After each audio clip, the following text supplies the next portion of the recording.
Shalom sahabat jalan yang lurus, salam sejahtera buat kita semua dan dimanapun sahabat berada. Saya mengucapkan banyak terima kasih kepada semua sahabat yang selalu setia untuk menonton video-video di channel ini dan juga terus mendukung perkembangan channel ini dengan mengklik tombol subscribe, like, komen, dan juga share kepada teman-teman yang lain supaya teman-teman yang lain juga boleh mendapatkan informasi mengenai iman kekristenan. Tuhan Yesus kiranya memberkati kita semua.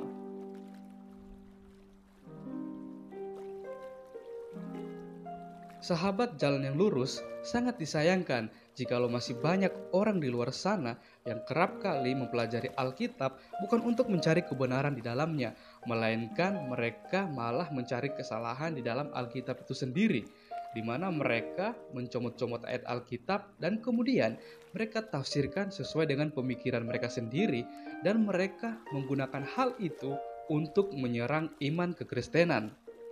Dan mirisnya, ketika mereka menggunakan hal tersebut untuk menyerang iman kekristenan dan kemudian para apologet Kristen bisa menjawab bahkan mematahkan argumen mereka tersebut, mereka malah kepanasan dan terus ngotot seakan-akan cara mereka mentafsirkan Alkitab itu lebih benar daripada orang Kristen itu sendiri. Karena pastilah orang Kristen yang akan lebih mengerti dan memahami tentang kebenaran firman Tuhan, karena kami sebagai orang percaya, sebagai orang Kristen mengimani Alkitab atau firman Allah itu sendiri, sedangkan mereka tidak beriman terhadap Alkitab atau firman Tuhan itu sendiri. Maka dari itu kita bisa melihat begitu banyak orang di luar sana, termasuk Ustadz Suma, ketika di dalam debat dia lebih banyak ngotot membahas tentang Alkitab, sedangkan dia tidak beriman terhadap Alkitab atau firman Tuhan yang orang Kristen percayai dan imani. Maka dari itu, mari kita saksikan bagaimana reaksi dari Ustadz Suma ketika setiap data yang dia bawakan semuanya itu bisa dibantah dan bahkan dipatahkan oleh para apologet Kristen. Tanpa berlama-lama, mari kita saksikan videonya. Tuhan Yesus memberkati kita semua.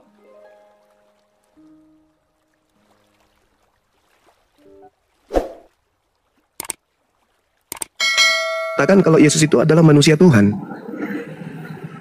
Oke, kalau yang tadi yang saya diskusikan juga di dalam Filipi pasal 2 tadi, itu bukan manusia Tuhan, itu adalah dewa yang menjadi manusia. Beda. Yang saya maksud di sini sekaligus penyebutannya manusia Tuhan atau anthropos theos gitulah.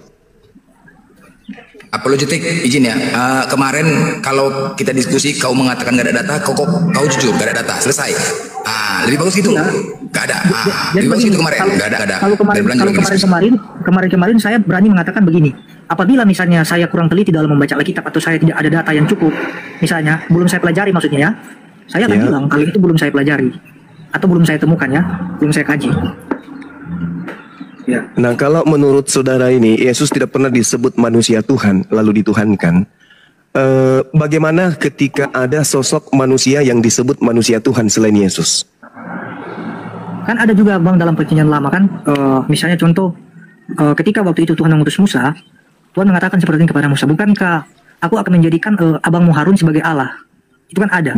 Bukan begitu. Harun sebagai nabi dan engkau sebagai Tuhan bagi Firaun. Kemudian gitu. juga jangan dibalik.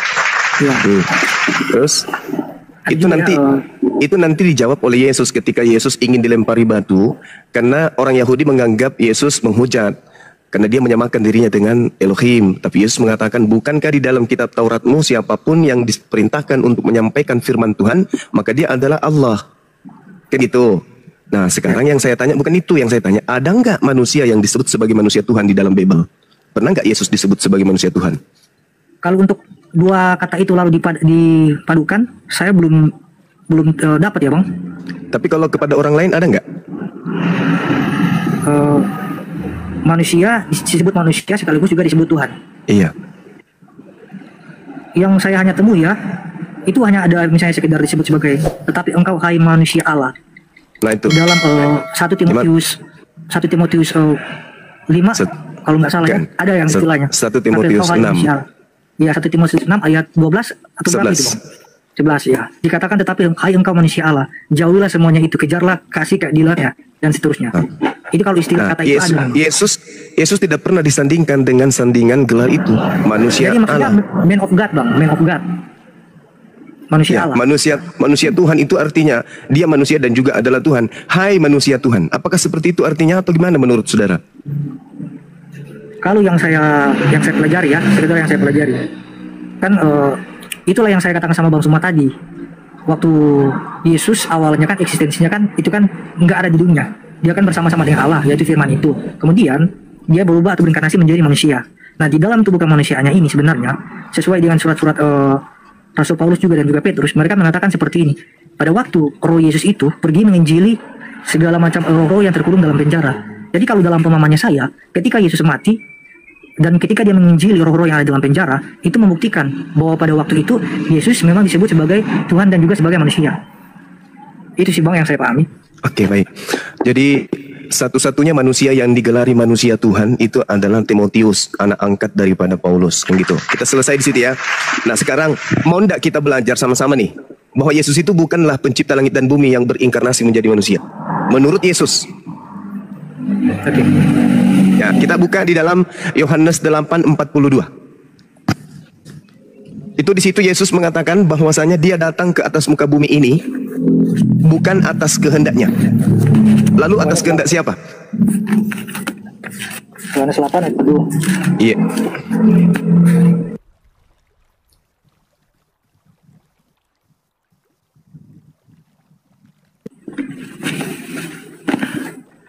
Iya, Bang. Dia datang atas kehendak siapa? Kata Yesus kepadanya, kepada mereka, "Jikalau Allah adalah Bapamu, kamu akan mengasihi aku, sebab aku keluar dan datang dari Allah. Dan aku datang bukan atas kehendakku sendiri, melainkan Dia yang mengutus aku." Nah, sebelum Yesus ada di atas muka bumi ini, sebelum bumi ini dicipta, alam semesta ini dicipta, yang berkehendak cuma satu, betul? Dalam hal apakah pengutusan Yesus tadi atau dalam hal misalnya sebelum dunia diciptakan? Tuhan itu ada berapa kehendak pada dirinya? Yang punya wewenang berkehendak dalam diri Tuhan itu ada berapa? Tadi saya mengatakan kepada sepanjang diskusi tadi saya mengatakan begini, bahwa Yesus ini adalah eksekutor, pelaksana dari setiap firman yang diucapkan oleh Allah. Jadi intinya Bapa itulah menjadi sumber itu. Ya, kalau itu berarti dia hanya sebagai rasul kan? Nah, ya silakan dulu lanjutkan dulu Bang Suma. Ya, jadi gini, iman Kristus Yesus itu adalah Tuhan sendiri, tapi dipatahkan oleh Yesus dengan perkataan Yohanes 8:42. Aku datang ke atas muka bumi ini menjadi manusia, bukan atas kehendakku, tetapi atas kehendak Dia. Artinya Yesus ini tidak punya kehendak sebagai Tuhan. Kalau Yesus itu adalah Tuhan itu sendiri datang mengambil rupa manusia sebagaimana surat Paulus di Efesus, maka dia akan berkata, aku datang di atas muka bumi atas kehendakku sendiri. Aku yang adalah aku ingin menjadi aku. Aku yang adalah Tuhan ingin menjadi manusia. Suka-suka gue. Gue kok yang punya kehendak.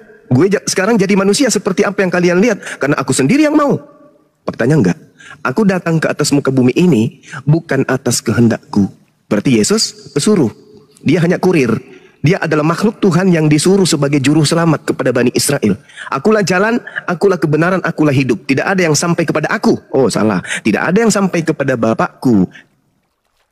Aku. Berarti dia, menurut dia, dirinya adalah Bapak itu sendiri. Tidak mungkin. Jadi mari kita beragama berdasarkan siapa tokoh yang kita imani, yang kita percayai. Kami Nabi Muhammad menjadi Islam sesuai dengan ucapan, perkataan, instruksi dan keputusan Nabi Muhammad. Harusnya saudara Kristen menjadi Kristen karena keputusan dan ajaran, ketetapan, himbauan, keinginan, instruksi dari Yesus. Jangan yang lain. Hai Yesus, ya paman, kamu datang ke atas muka bumi ini, kok kamu dituhankan? Emang lu Tuhan yang datang ke atas muka bumi? Yesus menjawab, apa lu buta? Apa lu tega? Ada tertulis perkataanku bahwa aku datang di atas muka bumi ini bukan atas kehendakku. Lalu atas kehendak siapa dong? Kan Tuhan itu cuma satu kehendak. Kalau Tuhan itu ada dua kehendak, Tuhan yang satu berkehendak ke barat, Tuhan yang satu kehendak ke timur. Mana yang betul? Maka Tuhan menjadi bertentangan antara Tuhan yang satu dengan Tuhan yang lain. Makanya Yesus ketika di bumi, aku tidak berkata-kata dari diriku sendiri. Aku tidak dapat berbuat apa-apa dari diriku sendiri. Bahkan Yesus mengatakan, Bapa bersama dengan aku, sebab aku senantiasa melakukan apa yang dikehendaki oleh Bapakku. Makanya aku dan Bapak satu. Karena aku tidak pernah ingkar, aku tidak pernah membantah. Apa yang diperintahkan, itu yang kulakukan. Makanya aku dan Bapakku satu. Satu visi, satu misi. Kedatanganku ke bumi ini atas kehendaknya untuk mengajarkan Bani Israel kembali ke markas. Kembali kepada Tuhan. Nah, muncul Kristen beberapa masa kemudian setelah Yesus terangkat ke langit. Yesusnya kemudian dipaksakan menjadi Tuhan. Apa endingnya? Enyahlah daripadaku, kalian semua adalah pembuat kejahatan. Kurang apa lagi imannya orang Kristen? Pendeta pastor mengusir setan, bernubuat, bermukjizat. Kurang apa lagi mereka itu ilmunya? Tapi endingnya apa? Enyahlah daripadaku, kalian semua adalah pembuat kejahatan. Aku tidak mengenal kalian. Kenapa? Karena Kristen mengajarkan pengajaran yang berbeda dengan ajaran Yesus. Aku datang bukan atas kehendakku sendiri. Selesai kita. Tapi adik apologet ini menghendaki Yesus Tuhan. Tapi Yesus menghendaki enggak? Enggak. Gimana dong? Yang mana yang harus kami percaya sebagai Muslim? Orang-orang Kristen kah? Atau percaya kepada Yesus? Itu dulu pertanyaannya. Dan satu bahan pemikiran buat saudara. Anda masih muda. Tuhan itu maha kuasa. Ada dua pasal. Pasal pertama, Tuhan berkuasa menciptakan Yesus menjadi manusia. Lahir tanpa ayah. Pasal kedua, Tuhan berkuasa menciptakan dirinya menjadi manusia. Mana yang betul? Yang betul yang mana? Tuhan berkuasa, Tuhan yang maha kuasa ini berkuasa menciptakan dirinya menjadi makhluk berupa manusia. Atau pasal yang pertama tadi, Tuhan maha kuasa berkuasa menciptakan ciptaannya, makhluknya, hambanya, utusannya, rasulnya lahir tanpa ayah. Yang mana yang betul? Pasal pertama apa pasal kedua? Kalau saya jawab bisa kedua-duanya. Oh, nggak bisa dong, nggak bisa dong. Kalau habis ini ada tanggapi. Kalau Anda mengatakan bisa kedua-duanya, berarti Tuhan yang maha kuasa berkuasa menciptakan dirinya menjadi manusia yang tidak berkuasa.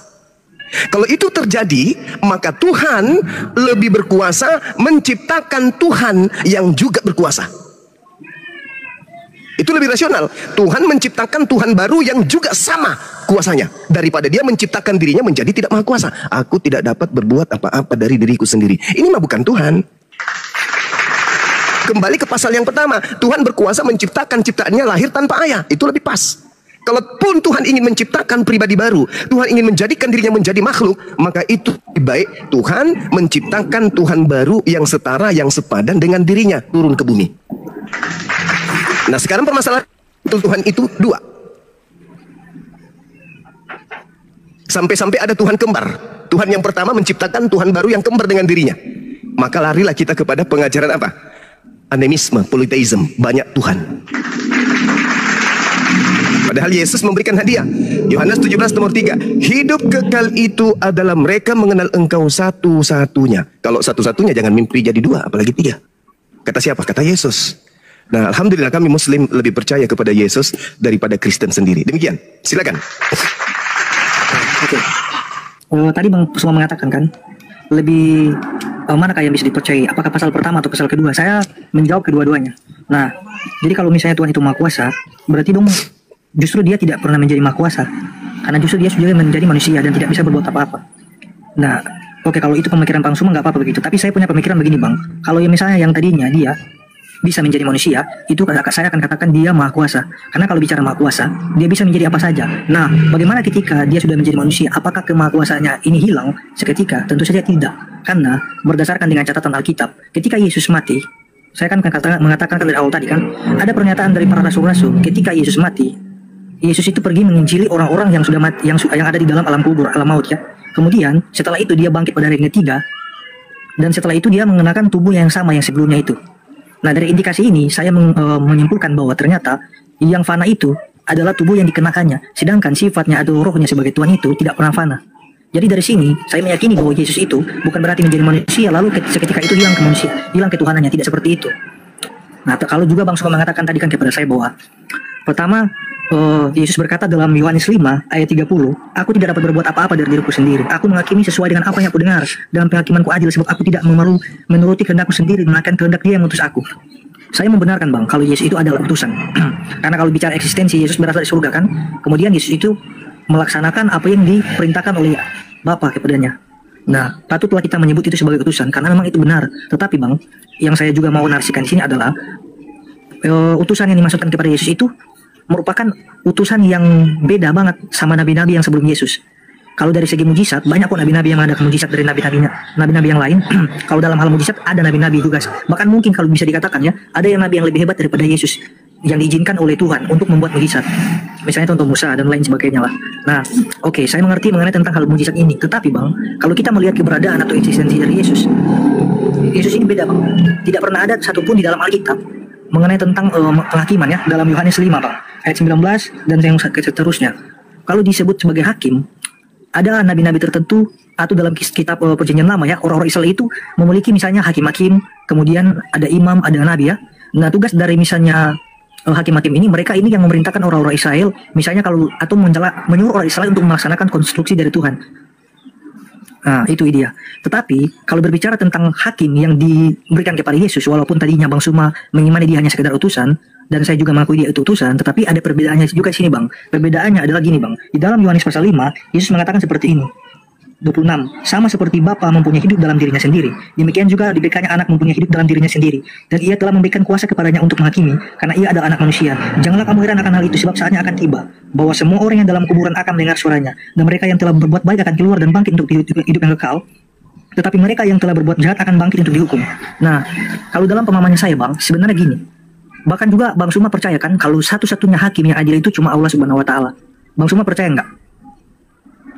Iya. Ya, kita sepakat dulu mengenai soal ini ya. Saya bersepakat juga kalau dikatakan bahwa Tuhan itu adalah satu-satunya hakim. Nah, tetapi kalau kita hanya sebatas melihat Yesus ini adalah seorang nabi biasa dan mengatakan bahwa dia sama seperti nabi-nabi yang sebelum dia, itu sebenarnya adalah suatu kesalahan menurut saya ya. Karena jelas ada pembeda Bang. Yang oke lah, sebelum saya lanjut saya mengatakan dulu seperti ini Bang. Oke lah, di sini saya belum mengatakan bahwa Yesus ini adalah Tuhan. Jadi catat ya Bang. Oke lah, saya sepakat saya belum mengatakan bahwa dia itu Tuhan.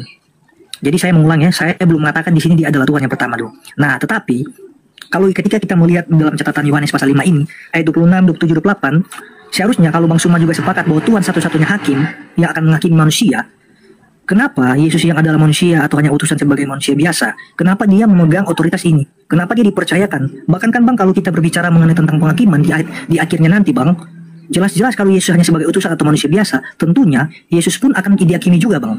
Yesus akan termasuk dalam orang yang akan dihakimi, bukan dia yang menghakimi, melainkan Tuhan akan menghakimi Yesus. Kalau seandainya konsepnya Yesus adalah manusia biasa, sama halnya juga dengan nabi-nabi yang sebelum Yesus. Tetapi yang menjadi pertanyaan terbesar saya di sini, kenapa Yesus menjadi hakim, bahkan menghakimi orang-orang yang sudah mati Bang?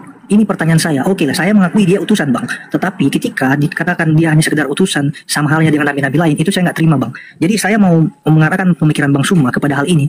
Kenapa sampai-sampai Yesus memegang gelar sebagai hakim ini? Kenapa Tuhan begitu mempercayakan segala sesuatu yang sebenarnya ini adalah tugas dari Tuhan sendiri? Dan sebenarnya tidak patut bagi manusia mengambil tugas ini, karena manusia pun adalah makhluk yang lemah dan juga berdosa, sama halnya dengan nabi-nabi sebelumnya. Nah itu Bang. Yang kedua Bang. Sudah? Ya. Oke, itu dulu Bang, lanjutkan dulu. Ya, saya tanggapi dulu ya. Ya. Oke. Terkait ketika Anda sudah mengakui Yesus itu utusan, sebenarnya iman saudara itu sudah gugur di situ. Anda harusnya sudah gulung tikar. Ketika Anda mengakui Yesus itu utusan, selesai, pecah telur. Nah, kenapa demikian? Karena pencipta langit dan bumi itu bukan utusan. Di dalam Yesaya 63 nomor 9, bukan seorang duta atau bukan seorang utusan, melainkan Tuhan sendirilah yang menyelamatkan mereka. Dia yang menebus mereka dengan kasih. Nah, sekarang saya jelaskan kepada adik ini, Yesaya 63:9. Bukan seorang duta, bukan seorang utusan. Yesus itu seorang, Yesus itu duta, Yesus itu utusan. Berarti bukan Yesus. Loh, tetapi dia, tunggu sabar. Di dalam Kisah Para Rasul 2 nomor 22, orang Israel harus tahu yang kumaksud adalah Yesus, yaitu orang yang dari Nazaret, yang ditentukan oleh Tuhan untuk melakukan mujizat-mujizat yang dilakukan oleh Allah melalui perantaraan Yesus. Saya ulang, yang dilakukan oleh Allah melalui perantaraan Yesus. Kembali Yesaya 63 nomor 9. Bukan Yesus dan bukan utusan, melainkan aku sendirilah yang menyelamatkan manusia melalui Yesus, melalui Musa, melalui Daud, melalui Harun, melalui Salomo. Itu satu.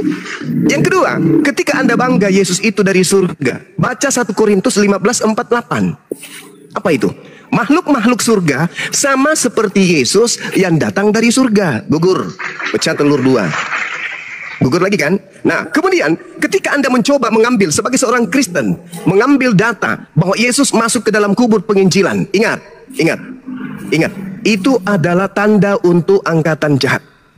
Masuk ke kubur, itu adalah angkatan jahat. Masuk ke dalam perut ikan Yunus, itu adalah simbol tanda untuk angkatan jahat. Coba Anda lihat di dalam Matius 12. Angkatan jahat ini, angkatan tidak setia ini, minta satu tanda, dan tidak akan diberikan satu tanda apapun kecuali tanda Yunus, sebab 3 hari 3 malam Yunus dalam perut bumi ikan, demikian juga anak manusia 3 hari 3 malam dalam perut bumi. Itu untuk siapa? Untuk angkatan jahat. Kalau 3 hari 3 malam dalam perut bumi, maka hari ketiganya dia kemana? Terangkat, bangkit. Itu simbol untuk siapa? Angkatan jahat. Anda sedang mengimani angkatan jahat. Ingat, oknum yang masuk ke alam kubur itu adalah Lucifer, Helal bin Zakar. Yesaya 14 nomor 15.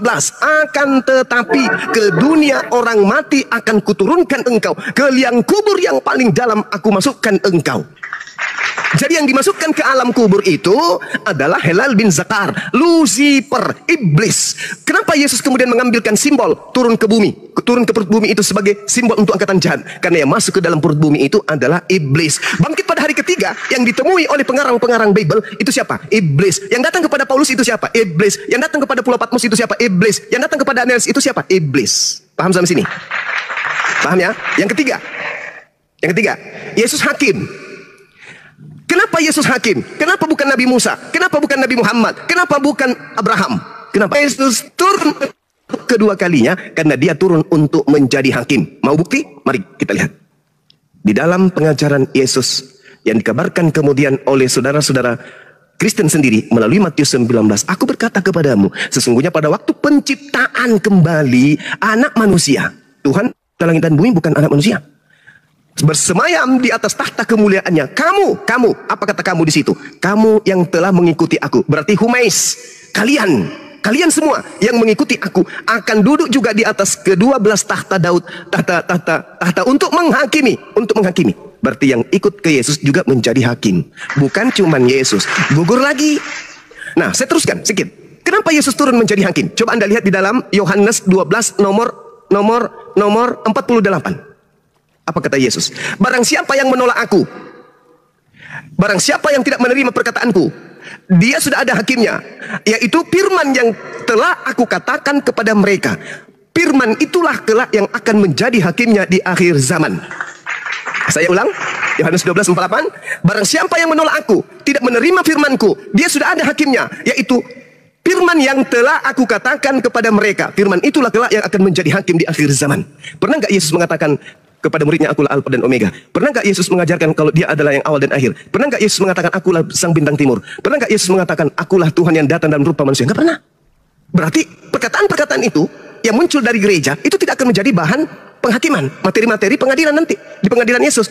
Yang menjadi perkataan-perkataan yang menjadi sub-sub materi pengadilan Yesus adalah, aku diutus hanya kepada domba yang hilang dari Bani Israel. Aku tidak berkata-kata dari diriku sendiri. Waspadalah kepada pengajar palsu yang datang kepadamu nyamar seperti domba, padahal mereka adalah serigala.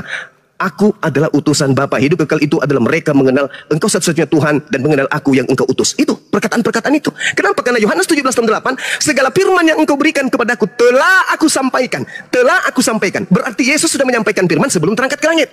Tidak ada lagi firman ke Lukas, ke Markus, Matius, Paulus, tak ada lagi. Sudah selesai semua. Berarti yang ditulis Markus, Matius ini dan juga Paulus ini firman dari mana? Firman dari makhluk yang adalah roh halus yang mengaku Yesus yang tadi yang masuk ke alam kubur dan keluar pada hari ketiga dan dituhankan oleh orang Kristen. Firman dari sanalah. Makanya ketika Yesus yang asli datang menghakimi, muncul juga Kristen-Kristen pengikut Yesus palsu. Mereka berkata, Tuhan, bukankah kami telah bernubuat pakai namamu, bermujizat pakai namamu, mengusir setan pakai namamu? Apa kata Yesus yang asli? Pada saat itulah aku akan berterus terang kepada mereka Kristen. Enyahlah daripadaku, kalian semua adalah pembuat kejahatan. Sungguh aku tidak mengenal kalian. Sakit nggak digituin sama Yesus? Sakit. Kenapa? Karena Kristen hari ini bukan pengikut Yesus Almasih, Yesus Kristus. Kristen hari ini adalah pengikut Helal bin Zakar yang datang bangkit pada hari ketiga, yang dituhankan kemudian oleh orang Kristen. Coba lihat nih, kalau saya tanya adik, pasti adik ini klepek-klepek. Markus 16 nomor 12. Penulisnya mengatakan begini, lalu Yesus menampakkan diri kepada kedua orang tersebut dalam rupa yang lain. Pertanyaan saya, dari mana Markus tahu kalau itu adalah Yesus dalam rupa yang lain?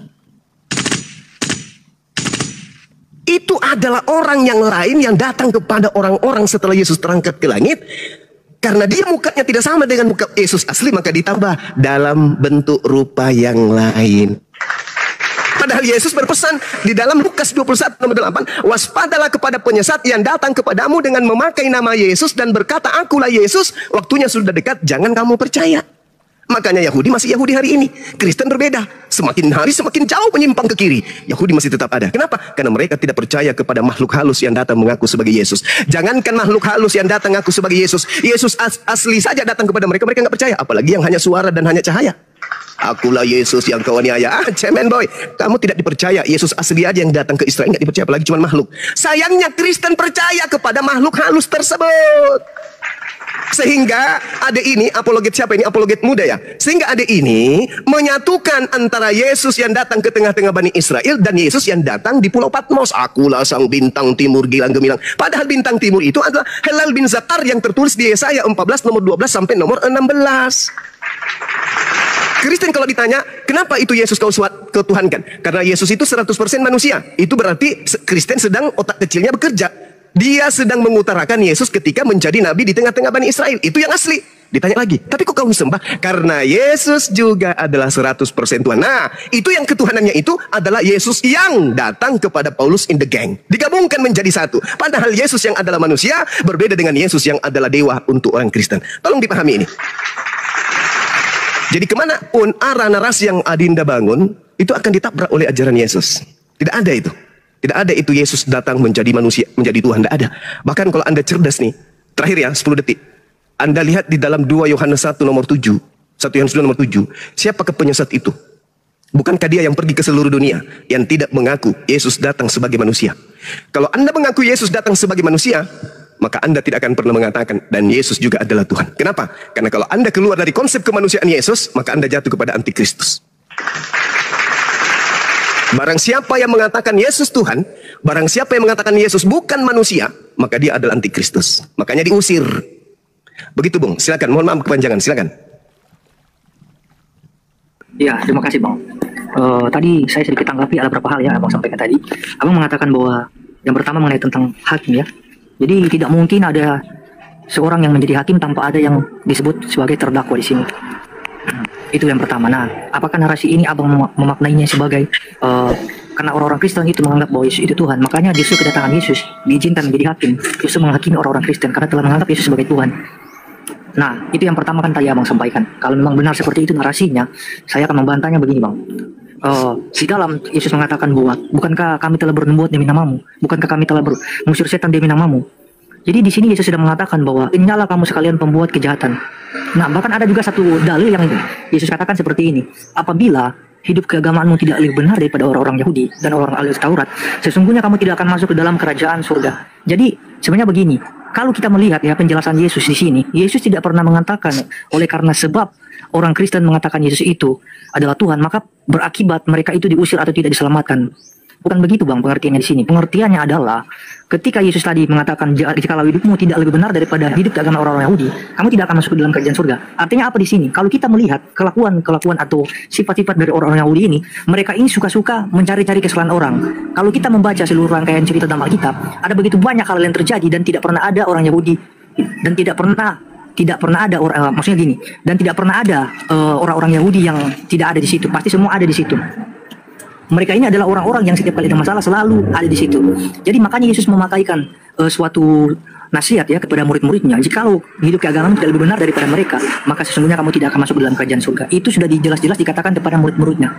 Nah, tadi kan Abang juga menarasikan bahwa murid-murid Yesus ini adalah orang-orang yang akan menjadi hakim, duduk bersama-sama di atas tata bersama-sama dengan Yesus. Kalau semisalnya Bang, nasihat ini yang dikatakan Yesus tadi kepada murid-muridnya, hidup mereka tidak lebih benar daripada orang-orang Yahudi, otomatis jelas mereka nggak akan pernah masuk surga Bang, karena sesuai dengan penjelasan dalil yang Yesus katakan tadi tersendiri. Nah, tapi buktinya apa? Buktinya mereka kan duduk di atas tata. Berarti gini Bang, yang ditekankan Yesus adalah mengenai tentang pola hidup, perilaku orang-orang yang mengaku dirinya sebagai yang membawa ajaran Musa atau Taurat, tetapi tidak berlaku senonoh di hadapan orang-orang, suka mencari kepentingan diri sendiri.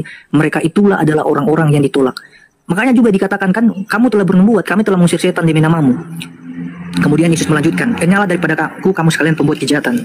Jadi di sini yang ditolak itu bukan tentang karena ada orang-orang yang mengaku Yesus sebagai Tuhan, bukan.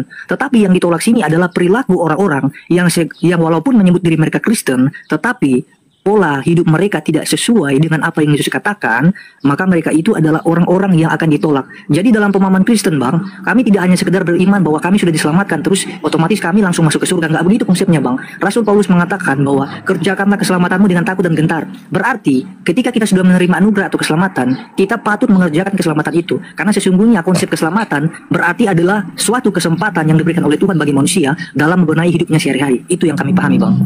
Jadi nggak sekedar hanya kami orang Kristen ketika sudah percaya Yesus, ketika sudah ditebus dosanya maka masuk surga, bukan seperti itu.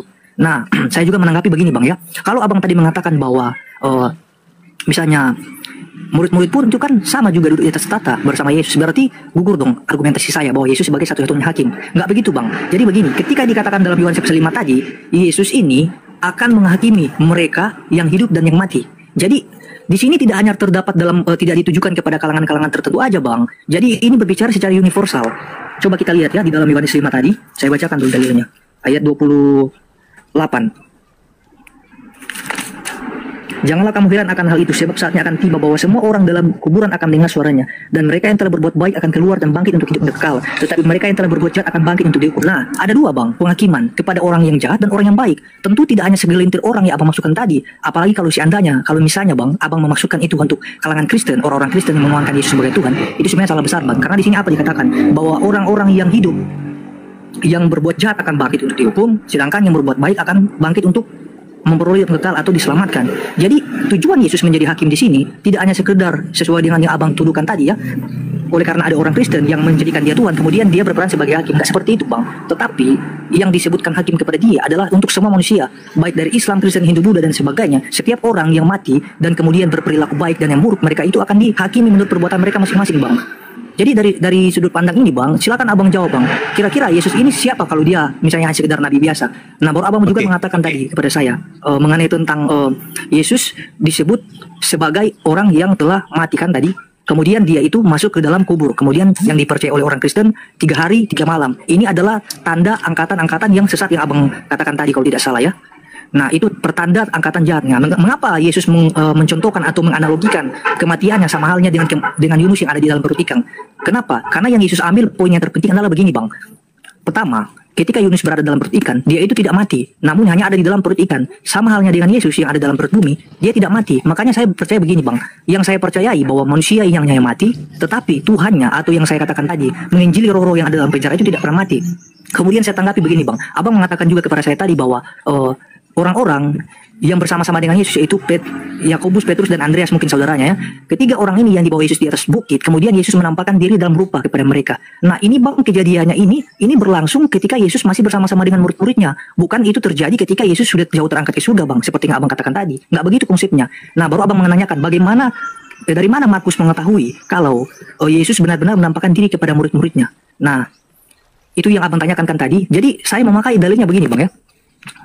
Di dalam murid-murid Yesus ini, Bang, kita hanya percaya bahwa 12 murid saja, bahkan ada 120 murid, bahkan ada banyak murid-murid ya, walaupun yang lain itu sudah mengundurkan diri. Tetapi kalau yang disebut Markus ini siapa sih? Markus ini adalah disebut juga Yohanes ya. Dia ini adalah murid dari Barnabas, teman sekerja Paulus ya. Bahkan kalau disebut juga Barnabas adalah orang tua rohani dari Paulus. Jadi Barnabas ini yang kemudian adalah disebut di dalam Alkitab bahwa dia adalah orang yang penuh dengan Roh Kudus. Jadi Markus ini atau disebut Yohanes ini yang menjadi penulis kitab ini lah yang menjadi orang yang menceritakan tentang kejadian ini. Dari mana dia mengetahuinya? Tentu saja dari cerita-cerita yang dikatakan oleh Barnabas kemungkinan dari gurunya sendiri. Dan dari mana Barnabas menerima? Karena Barnabas ini adalah seorang murid Yesus juga yang walaupun tidak secara khusus yang 12 ini, tetapi dia juga menjadi bagian dari murid itu, Bang. Nah, jadi kalau menurut saya dia mendapatkan informasi dari mana? Informasi dari murid-murid yang lain. Karena yang bekerja itu, Bang, itu bukan cuma sekedar 12 murid, tetapi ada murid-murid lain juga yang memberitakan firman Tuhan. Walaupun dijelaskan tidak secara spesifik ya seperti halnya 12 murid ini dalam pemberitaan Injil mereka. Nah, kalau misalnya juga Abang tadi mengatakan kepada saya mengenai tentang antikris ya, bahwa orang-orang yang mengatakan bahwa Yesus itu adalah manusia, yang tidak mengakui Yesus sebagai manusia, mereka itu adalah antikris. Kenapa ayat itu mengatakan seperti itu? Jelaslah. Karena begini, di dalam pemahaman Kristen kami percaya kok bahwa Tuhan itu datang dalam rupa manusia. Kami percaya. Kenapa kami mempercayai seperti itu? Karena begini, ketika Tuhan itu datang sebagai manusia, berarti Tuhan itu ketika kami mempercayai dia datang sebagai manusia, sama halnya juga kami percaya bahwa dia itu melakukan tujuannya ke dalam dunia ini, yaitu apa? melaksanakan setiap kehendak Bapa dalam hidupnya. Di samping memberitakan kebenaran dari Tuhan, dari Bapaknya, dia juga mengatakan pada hari ini telah tertulis bahwa anak manusia akan diserahkan ke tangan orang-orang berdosa. Mereka akan menyiksa dia dan disalibkan dan bangkit dari hari yang ketiga. Makanya penulis surat-surat di sini Paulus mengatakan bahwa kalau tidak mengakui Yesus datang sebagai manusia, mereka adalah antikris. Nah, karena apa? Karena mereka tidak pernah mengimani bahwa Yesus itu sudah mati sebagai manusia, sudah menebus dosa manusia. Nah, persoalannya Bang, kalau cuma hanya sekedar berbicara dari sisi kemanusiaan, Abang mungkin akan mengakui, bahkan orang Islam semuanya mengakui Yesus itu manusia. Tetapi yang menjadi perbedaannya sini adalah orang Islam tidak pernah mengakui bahwa ketika Yesus datang sebagai manusia, orang Islam tidak pernah mengakui bahwa dia itu bertujuan untuk mati di atas kayu salib, kemudian bangkit dan memperdamaikan dosa manusia di hadapan Allah. Itu yang tidak pernah diakui oleh para orang Islam, Bang. Nah, kemudian juga Abang tadi mengatakan di dalam kitab Yesaya, ya, Yesaya 14 ayat 12, "Wa engkau bintang timur putar fajar, engkau telah jatuh," kan dia berkata seperti itu di dalam ayat itu. Nah, dimaksudkan putra fajar di sini itu tidak ada penafsiran yang memang benar-benar menunjukkan apakah bintang timur atau putra fajar ini dimaksudkan kepada Lucifer. Tidak pernah ada Bang penafsiran yang tepat mengenai tentang ini. Bahkan ini menurut saya masih ambigu Bang. Kalau sekiranya memang ada narasi-narasi dari pihak kekristenan sendiri yang mengatakan bahwa Yesaya 14 ayat 12 ini adalah Lucifer, dia adalah seorang malaikat yang jatuh ke bumi, itu penafsiran yang masih ambigu Bang. Belum terbukti kebenarannya apakah ini Lucifer. Tetapi gelar-gelar yang dikatakan kepada Yesus misalnya putra fajar ini, bintang gilang gemilang, ini udah jelas Bang.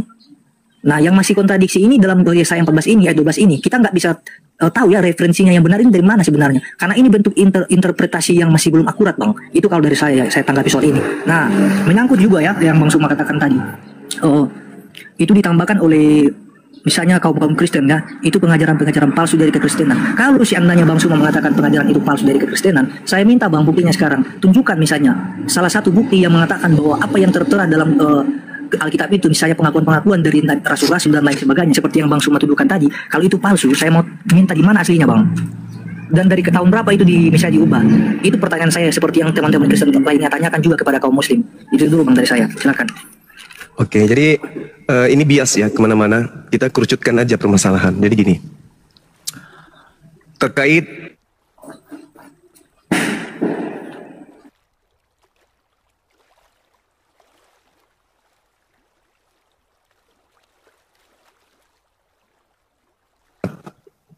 mau tidak mau Anda harus akui itu.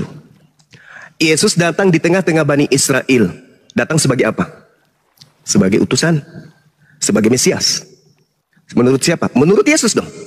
Kesaksian Yesus, aku datang memberikan kemudian kesaksian yang lebih penting daripada kesaksian Yohanes. Bahwa semua pekerjaan aku lakukan adalah pekerjaan yang membuktikan dan bersaksi bahwa engkaulah yang telah mengutus aku. Selesai. Yesus adalah utusan Tuhan. Nah, kemudian Anda mengatakan semua Kristen percaya Yesus datang sebagai manusia. Kami juga umat Islam percaya Yesus datang sebagai manusia. Bedanya kami dengan Kristen, kami bukan pembohong, kami bukan penyesat, kami bukan penipu. Yang penipu itu lain di mulut, lain di praktek. Mulut Anda mengatakan Yesus datang sebagai apa? Sebagai apa? Sebagai manusia. Prakteknya di gereja, Yesus sebagai Tuhan. Munafik, pembohong, pendusta, penyesat. Makanya dikatakan di dalam kitab saudara, siapakah Planos itu? Planos artinya pembohong, penipu, penyesat. Bukankah dia yang pergi ke seluruh dunia, yang tidak mengaku Yesus sebagai datang sebagai manusia? Itulah pendusta itu, itulah antikristus itu. Pembohong, lain di mulut, lain di praktek. Mulutnya mengatakan cinta, prakteknya benci. Mulutnya mengatakan manusia, prakteknya Tuhan. Pembohong, penipu. Maka antikristus itu jelas adalah Kristen. Karena dia adalah antikristus, segala upaya dilakukan supaya Yesus ini menjadi Tuhan. Nah, sekarang berbicara mengenai angkatan jahat, kita kerucutkan ke situ. Kenapa Yesus menghubungkan angkatan jahat dengan kebangkitan pada hari ketiga? Kalau Anda mengatakan di dalam Yesaya 14 tidak ada Lucifer, Anda bohong. Atau Anda belum belajar. Yang punya kitab, orang Yahudi. Siapa ya orang Yahudi ini? Mereka yang memahami Yesaya 14. Anda bukan pemilik kitab. Di situ mereka menganggap ini adalah iblis, Satan, Lucifer. Coba Anda versi KJP, buka. Lucifer. Yang ingin menyamai Tuhan itu siapa? Iblis kan? Jadi jangan nutup mata. Jadi yang dimaksud Yesaya 14 itu adalah iblis yang turun ke dunia orang mati. Kenapa Yesus memberikan itu sebagai simbol angkatan jahat? Ya namanya kejahatan. Kejahatan simbol iblis. Saya uraikan singkat. Penyaliban terhadap Yesus ini Apakah itu diizinkan oleh Tuhan? Tidak. Siapa yang memprakarsai kemudian penyaliban? Iblis. Bisa tidak Yesus itu disentuh oleh iblis? Tidak. Bisakah Yesus itu dicelakai oleh iblis? Tidak. Ada pengakuan Yesus? Ada. Tertulis di mana? Di Yohanes 14 nomor 30. Tidak banyak lagi aku berkata-kata dengan kamu, sebab penguasa dunia ini datang dan ia tidak berkuasa sedikit pun atas diriku. Penguasa dunia ini datang. Siapa itu? Iblis. Apakah iblis berkuasa atas diri Yesus? Tidak. Kalau tidak berkuasa, berarti Yesus gagal disalib. Ingat, Yesus dikhianati. Yesus dibuatkan kesaksian palsu. Yesus dibuatkan tipu muslihat. Apakah berhasil? Kata Yesus, tidak. Iblis tidak akan pernah sedikit pun berkuasa atasku. Berarti yang disalib ini siapa? Yang turun ke dalam kubur ini siapa? Menurut Paulus, orang terkutuk. Menurut Musa, orang terkutuk. Ulangan 21, nomor 22, nomor 23. Apabila engkau menghukum orang yang melakukan dosa yang sepadan dengan hukuman mati, jangan kau biarkan mayatnya semalam-malaman. Sebab siapa yang dikutuk oleh Tuhan Elohim, jangan kau biarkan mayatnya menyentuh tanah yang diwariskan kepadamu. Jadi yang digantung di atas salib ini siapa? Orang terkutuk. Yesus. Kok bisa? Kok bisa Yesus terkutuk? Apa alasannya? Apa dosanya Yesus sampai dia terkutuk? Enggak mungkin. Yesus mengatakan, iblis sedikit pun tidak berkuasa atas diriku. Berarti yang turun ke kubur dan yang keluar dari kubur dan yang engkau tuhankan hari ini itu adalah iblis. Angkatan jahat. Angkatan jahat. Angkatan jahat. Anda mengaminkan angkatan jahat. Bagaimana dengan murid-murid Yesus? Anda lihat di dalam Markus 24 nomor 9, nomor 10, nomor 11. Anda baca. Di dalam Lukas 24 nomor 9, nomor 10, nomor 11. Anda baca. Ketika kemudian orang datang di kuburan, tidak menemukan kemudian jasad oknum tersebut, mereka datang melapor kepada 11 muridnya. Apa yang dikatakan? Hei murid-murid, ya paman, orang yang ada di dalam kubur itu hilang. Ah masa? Katanya dia sudah mati. Iya, cobalah kau pergi. Mereka tidak percaya. Murid-murid tidak percaya akan kebangkitan hari ketiga. Tidak percaya sama sekali. Meskipun demikian, Petrus menengok ke kubur. Apa yang dikatakan Petrus dalam hatinya? Apa yang sedang terjadi ya? Tuh. Kenapa Petrus bertanya dalam hatinya setelah melihat kuburan hanya ada kain kafan? Petrus bertanya, apa yang sedang terjadi ya? Andai saja Petrus dan kawan-kawannya angkatan jahat, maka semua mereka akan percaya kebangkitan. Malah ketika Yesus datang, di data nomor 37-nya, apa kata mereka? Apa kata Lukas? Mereka ketakutan sebab mereka mengira melihat hantu. Coba. Padahal harusnya kalau murid-murid ini angkatan jahat, harusnya mereka berlarian memeluk Tuhannya. Tuhan, kita sudah bangkit pada hari ketiga. Sebagaimana tanda yang kita minta. Ya guru, berikanlah tanda kepada kami. Tidak akan diberikan tanda kepada angkatan jahat selain tanda Yunus. Apa itu? Bangkit pada hari ketiga. Muridnya percaya enggak? Enggak, malah mengiranya melihat hantu. Tapi Kristen percaya bahwa kebangkitan itu adalah keselamatan. Siapa yang mengajarkan itu? Siapa yang mengajarkan? Iblis yang datang mengaku Yesus. Melalui siapa? Melalui Paulus. Mau bukti? Silakan Anda lihat di dalam Matius 12 yang saya bacakan tadi tentang angkatan jahat. Di situ Yesus menerangkan kemudian bahwasanya iblis masuk kepada orang yang bertaubat. Masuk ke dalam tubuhnya. Di dalam Matius 12 nomor 43. Apabila roh jahat keluar dari manusia, ia pun mengembara ke tempat-tempat yang tandus mencari pemberhentian. Tetapi ia tidak mendapatkannya. Lalu ia berkata, aku akan kembali ke rumah yang telah kutinggalkan itu. Maka pergilah ia dan mendapati rumah itu kosong, bersih, tersapu dan rapi teratur. Lalu ia keluar dan mengajak 7 roh lain yang lebih jahat daripadanya. Dan mereka masuk dan berdiam di situ. Maka akhirnya keadaan orang itu jauh lebih jahat daripada keadaannya semula. Demikianlah juga yang berlaku atas angkatan jahat ini.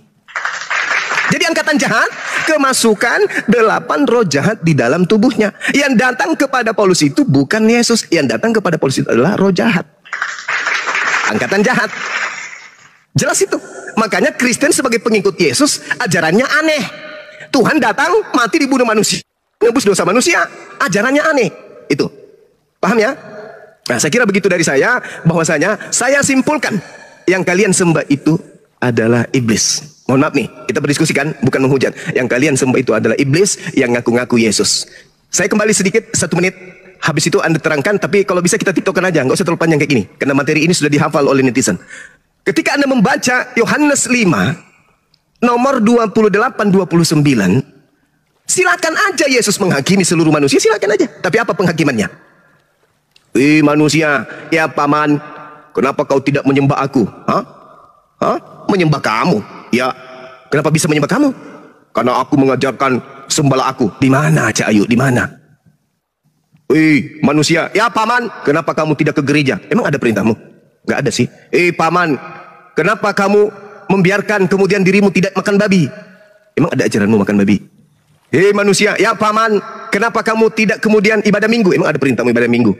Kenapa kau tidak menuhankan aku? Emang ada perintahmu menuhankan dirimu? Makan babi, tidak bersunat, emang ada? Ada perintahmu untuk menjadi Kristen? Tidak ada kan? Nah, apa yang mau dihakimi? Kalian Kristen. Yang dihakimi kalian. Orang akan dibangkitkan, diupah berdasarkan perbuatannya masing-masing. Yang baik masuk surga, yang jahat masuk neraka. Siapa yang jahat? Siapa yang jahat? Siapa angkatan jahat? Siapa yang kerasukan 8 roh jahat? Siapa yang mengajarkan kemudian menyembah kepada manusia? Siapa yang mengajarkan kemudian menyembah kepada roh? Yang jahat siapa? Yang memanggil Yesus Tuhan siapa? Yang bernubuat pakai nama Yesus siapa? Yang bermujizat pakai nama Yesus siapa? Siapa yang dinubuatkan sebagai angkatan jahat? Yang kemasukan 8 roh? Yang jahat masuk ke neraka. Makanya di dalam Matius 23 nomor 15, celakalah engkau wahai ahli Taurat, Paulus. Celakalah engkau wahai orang Farisi, Paulus. Celakalah engkau wahai orang munafik, Paulus. Engkau menyeberangi lautan, Paulus. Engkau menjelajahi daratan, Paulus. Engkau mentobatkan orang menjadi pengikut agamamu, Paulus. Setelah kau tobatkan, kau jadikan dia menjadi orang neraka, Paulus. Dan 2 kali lebih jahat daripada engkau sendiri, Kristen. Siapa orang Farisi? Ahli Taurat yang menjelajahi daratan meninggalkan Yerusalem, menjelajahi daratan menyeberangi lautan, mentobatkan orang-orang di luar Yerusalem menjadi pengikutnya. Itu siapa? Paulus. Apa nama pendiri? Apa nama agama yang didirikan? Karisteng. Di mana Paulus mendirikan agama Karisteng? Kisah Para Rasul 24 nomor 5. Tuh. Paulus ini adalah penyakit sampar. Dia telah menyesatkan orang-orang Yahudi di dunia yang beradab. Dia adalah tokoh dari agama Karisteng. Jadi kita kerucutkan saja, karena itu adalah kesimpulan dari apa yang Anda sampaikan. Saya tidak bisa menanggapi semuanya. Yang pasti Anda, saudara ini hanya menjelaskan doktrin aja. Saya ingin kita diskusi tiktokan. Kita tiktokan supaya bisa memberikan edukasi kepada yang lain.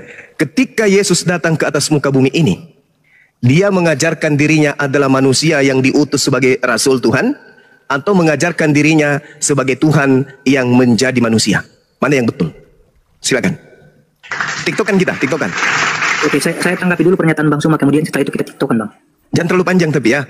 Oke. Ya, pertama ya, singkat aja ya. Tadi Bang Suma mengatakan bahwa kalau seandainya murid-murid Yesus termasuk dalam angkatan yang jahat, tentunya mereka juga pasti akan mengatakan bahwa Yesus telah bangkit.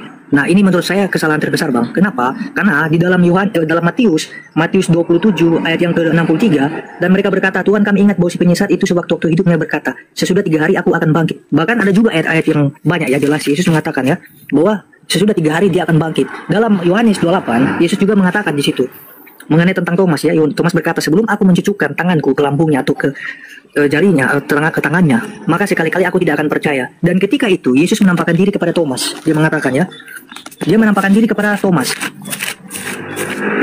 Nah, di dalam pernyataan ini sebenarnya, Bang, kalau kita beralih ke dalam Matius pasal 27 tadi, Bang, ayat 68 dan seterusnya, Bang, seharusnya orang-orang atau mahkamah agama ini yang patut dipersalahkan, Bang, dan bukan murid-murid Yesus. Karena murid-murid Yesus juga, walaupun memang ada beberapa murid yang tidak percaya, tapi jangan lupa juga, Bang, ya, kalau Abang mau cek misalnya di dalam Matius 28, di situ ada seorang murid yang disebut Maria ya. Dia itu pergi ke kuburan Yesus dan dia berjumpa di sana dengan malaikat. Dia mencek dan ternyata malaikat itu berkata kepadanya, akan tetapi malaikat itu berkata kepadanya, perempuan itu, janganlah kamu takut, sebab aku tahu kamu mencari Yesus yang disalibkan itu. Ia tidak ada di sini, sebab ia telah bangkit sama seperti yang telah dikatakannya. Marilah tempat ia berbaring. Dan segera sesudah pergi, katakanlah kepada murid-muridnya, dan seterusnya. Nah, di sini ada konfirmasi, Bang, bahwa ternyata yang Yesus sampaikan kepada murid-murid Yesus jauh sebelum Yesus disalibkan, itu sudah sinkron sekali dengan pernyataan di sini, Bang, dalam Matius 28. Bahkan juga, kalau seandainya Yesus tidak pernah dibangkitkan, atau itu adalah suatu dusta, Bang, mengapa murid-murid Yesus setiap kali menyampaikan kebenaran, termasuk Rasul Petrus, bahkan juga ada banyak saksi-saksi dari murid Yesus, mereka mengatakan bahwa Yesus itu telah bangkit.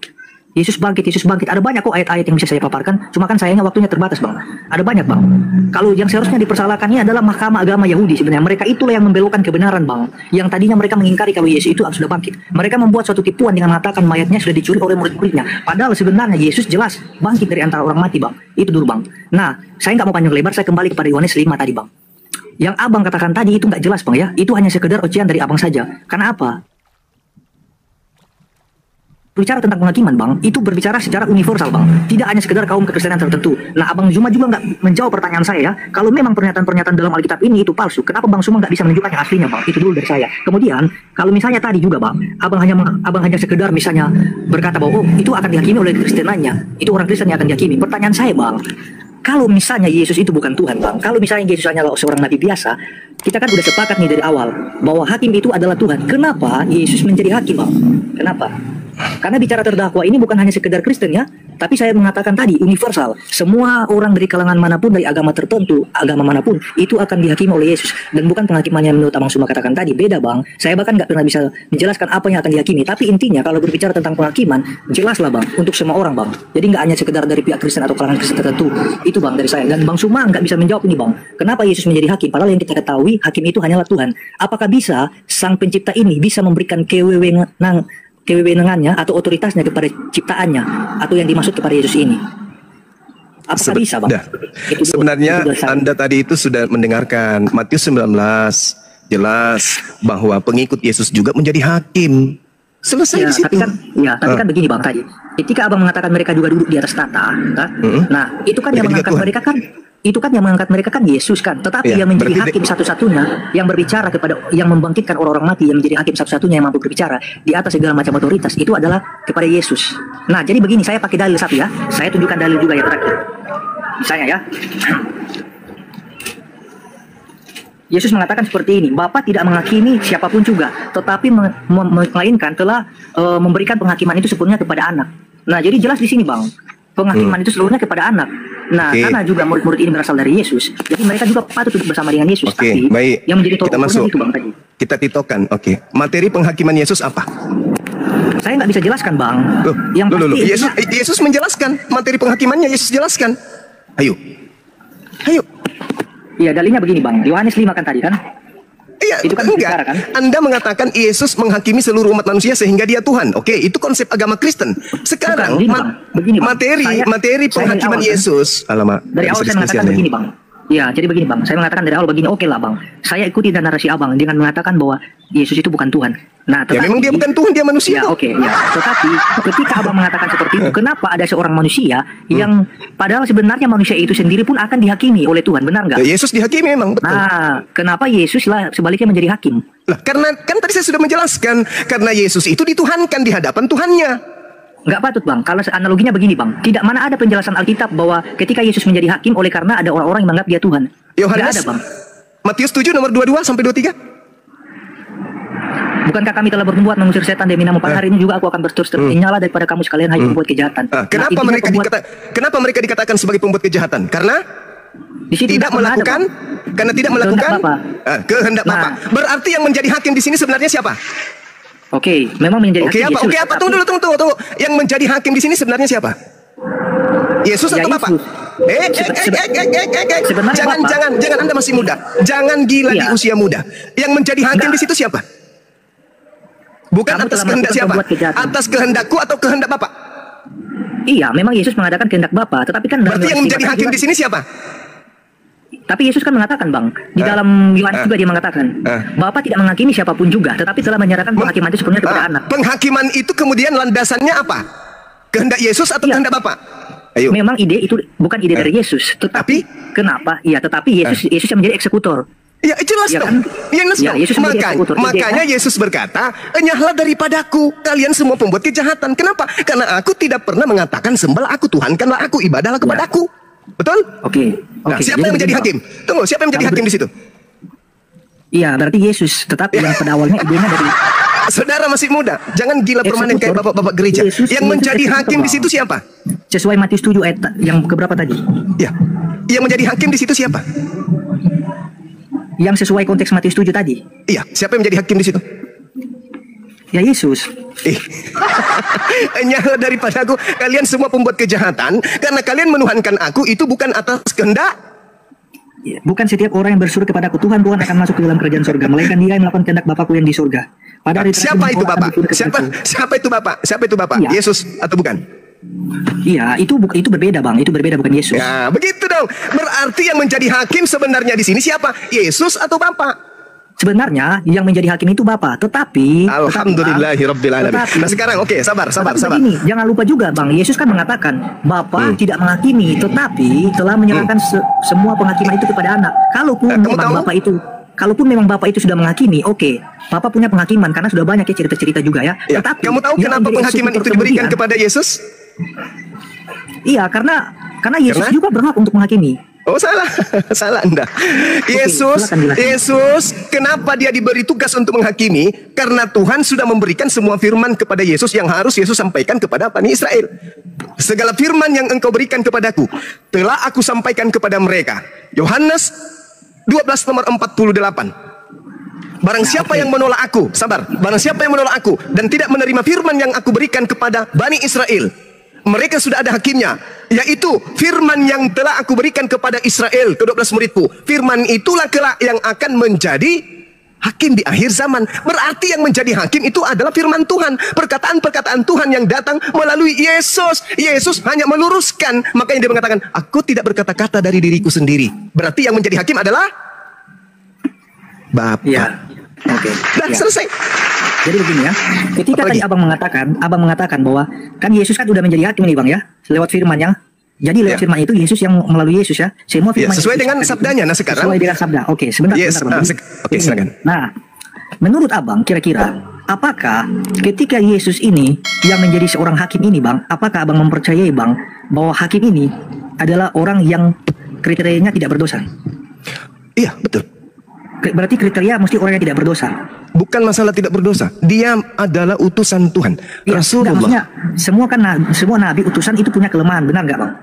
Pasti ada kesalahan, benar. Nah, karena mereka bukan Tuhan. Iya. Kenapa Yesus mengatakan dia tidak ada kesalahan apapun? Di mana itu?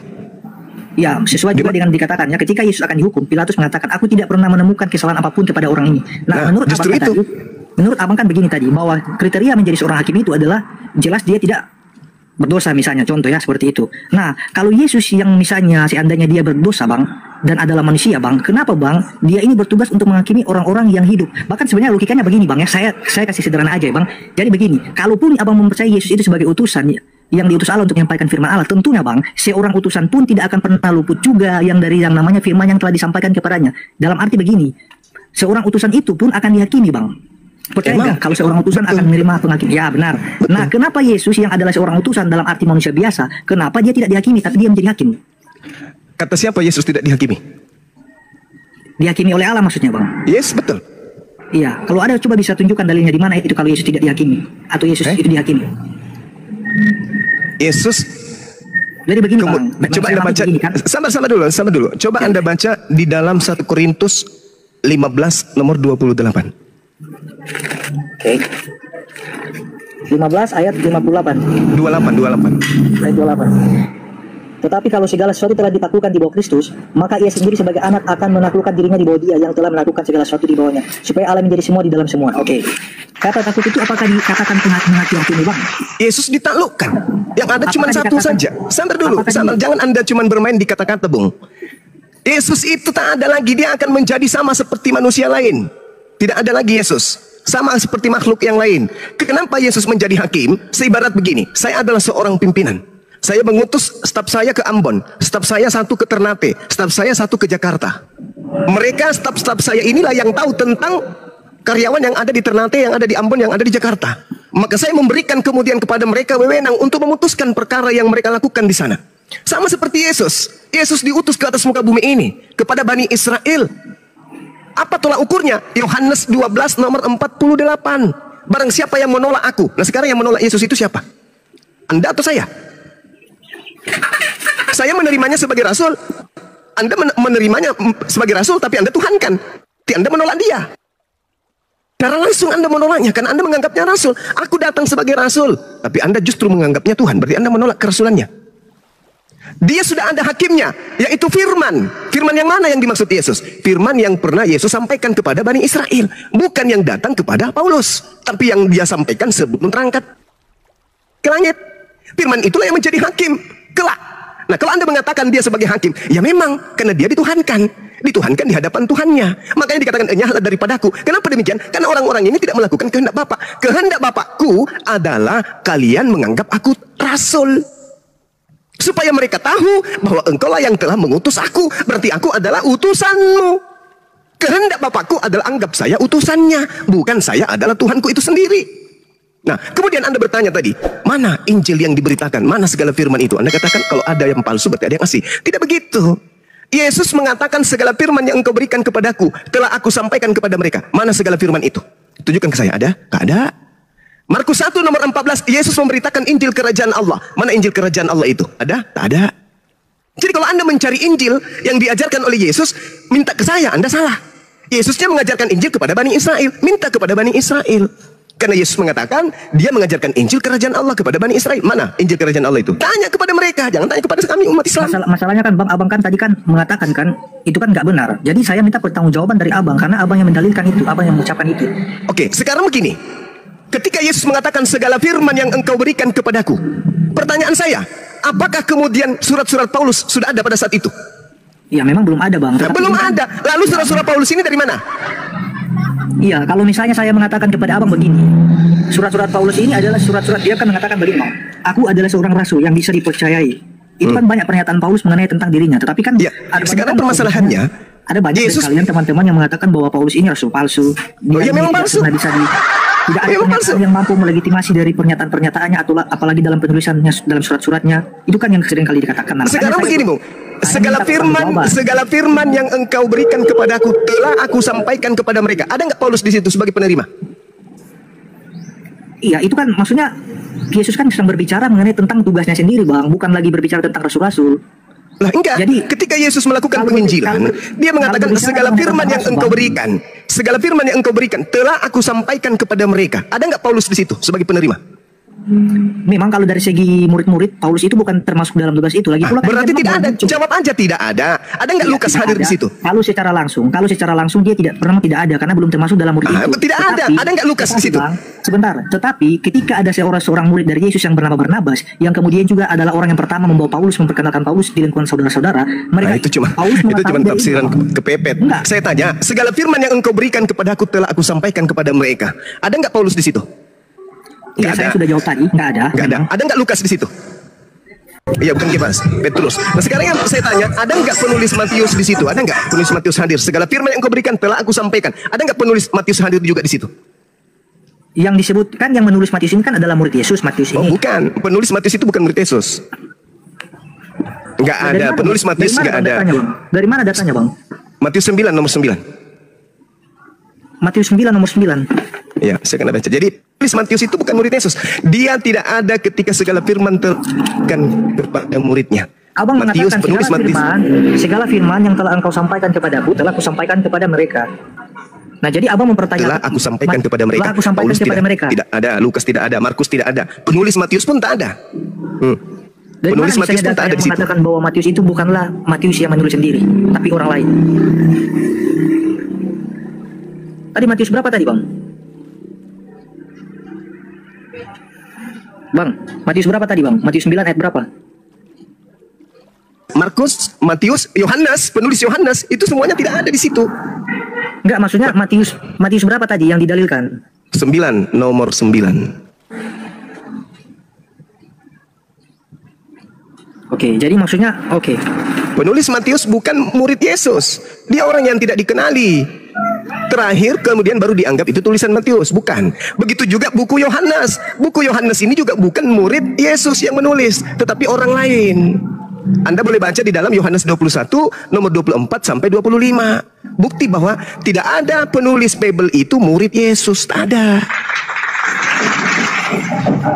Jadi segala firman yang Yesus sampaikan kepada muridnya itu tidak dituliskan oleh muridnya. Penulis-penulis Bible ini termasuk Yohanes adalah menerima kesaksian-kesaksian dari orang-orang. Paham di situ? Jadi kalau Anda mencari Injil kerajaan Allah yang Yesus ajarkan, ya tidak ada lagi. Kenapa? Karena orang Yahudi pun kehilangan, apalagi Kristen, apalagi Islam. Ya begini aja, Bang. Yang saya maksudkan tadi adalah mohon tunjukkan, Bang, data-data yang sudah tidak valid itu, Bang, yang Abang maksudkan. Semua yang tertulis di dalam Bible itu tidak valid. Semuanya. Iya, makanya tunjukkan dulu saya. Semuanya. Dari kitab Kejadian sampai Wahyu, semuanya Iya. tidak valid. Saya minta pertanggungjawabannya, Bang. Tunjukkan data yang misalnya di mana data berarti yang aslinya, yang validnya itu di mana? Loh, kok jadi tanya saya yang aslinya? Kan Abang mengatakan bahwa tidak valid misalnya. Ya, sekarang begini, Bung. Kalau Anda disuguhkan uang palsu tanpa uang asli, bisa nggak Anda mengatakan bahwa uang ini palsu? Bisa kan? Tanpa menunjukkan yang asli? Bisa dong. Begitulah ketika Bible Iya, diajarkan, disampaikan ke... Permasalahannya begini, Bang. Permasalahannya kalau misalnya Ya. analoginya hanya sekedar dari uang saja, saya memang nggak perlu memang, karena memang jelas banyak bisa dengan mudah saya temukan. Tetapi apabila hal itu tidaklah saya temukan, berarti kan ini saya minta. Oh, berarti kalau begitu mana dong yang aslinya? Karena saya memang jujur nggak bisa temukan. Nah, makanya Sekarang saya ada bertanya nggak- sama Bang Suma. ada tidak Kalau Bang murid Suma Yesus? mengatakan, gini, Bang. Ada Kalau nggak Bang Suma murid Yesus? mengatakan, Ada nggak kalau murid Bang Yesus? Suma berani mengatakan bahwa ternyata Alkitab itu dari Kejadian sampai Wahyu tidak valid itu tidak asli, ya saya minta Bang tunjukkan, Bang. Karena kalau Bang Suma berbicara tentang ini, otomatis Bang Suma juga tahu dong aslinya di mana. Oh, bukan Bentuknya seperti begitu, apa. Bung. Orang berakal itu tidak begitu cara kerja otaknya. Sekarang begini, sekarang begini. Musa menerima Taurat itu dalam bahasa apa? Dan tahun berapa?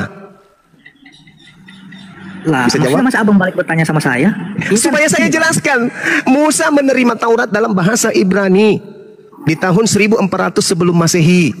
Tahun 3 sebelum Masehi, Kaisar Maksudnya Ptolemy gini, II kejadian- memerintahkan rabi-rabi menerjemahkan kitab Tanakh ke dalam bahasa Septuaginta. Oh, Kejadian sampai Wahyu itu intinya begini. Di mana misalnya kitab-kitab itu bisa didapatkan? Di mana itu, Bang? Saya kira Anda ini cerdas, rupanya error Bukan, juga rupanya, maksudnya sama seperti Pak Bom rupanya. Abang kan tadi kan mengatakan Kejadian sampai Wahyu itu tidak valid, ya kan? Ya memang nggak valid. Nah, tidak valid berarti maksudnya gini. Keasliannya itu di mana? Yang asli. Kitabnya Nabi Musa itu berbahasa Indonesia atau bahasa Ibrani? Iya, memang kalau dari terjemahan jelaslah bukan bahasa Indonesia. Ya, jelas, sudah nggak Kan valid. namanya Berarti, terjemahan. Namanya kalau terjemahan berarti tidak asli. Nah, saya tanya berarti gini. Ya, kalau ada memang kitab yang mendekati original teksnya, Bang. Yang aslinya misalnya. Nah, itu di mana? Itu di mana? Kalau Abang itu mengatakan bukan Bible- tugas saya Abang- menunjukkan itu Abang kan bukan maksudnya tugas saya. mendalilkan, Bang. Abang kan mendalilkan. Abang kan mengatakan Bahlul ini kan- juga lama-lama ini anak. Enggak, maksudnya Sekarang Abang saya kan tanya, mendalilkan. sekarang saya tanya sama saudara, kitab yang dibawa oleh Belanda masuk ke Nusantara ini itu milik Nabi Musa. Itu semuanya kitab terjemahan. Nah, kalau valid apabila nggak itu? Valid nggak itu? Valid Ya, nggak itu kalau sebagai memang- kitabnya kalau Nabi dalam Musa? terjemahan, Ku kalau tanya dalam- dulu saudara, dalam valid terjemahan. tidak itu? Valid Ya, dalam- tidak itu? ya, gini, Valid dalam tidak itu terjemahan. sebagai kitabnya Nabi Musa? Dalam Valid tidak? terjemahan itu ada banyak Saya kesalahan. tanya, valid Ada tidak banyak itu sebagai kesalahan. kitabnya Nabi Musa? Valid Karena ada tidak itu banyak sebagai kesalahan makanya tidak valid. Karena ada tidak banyak kesalahan. valid. Anda makanya sendiri saya minta- mengatakan tidak valid, Bu. Makanya saya minta gini, kan tadi Kenapa Abang minta kan ke saya? mengatakan kan, Itu bukan kitab saya, minta. itu kitabnya Nabi Musa. Kenapa minta ke saya? Yang ada sekarang ini adalah kitab yang tidak valid. Selesai. Maksudnya Abang kan tadi menuduhkan. Kemudian saya minta, di mana dalilnya? Atau bukan dalil, tapi di mana kitab yang asli itu, Bang?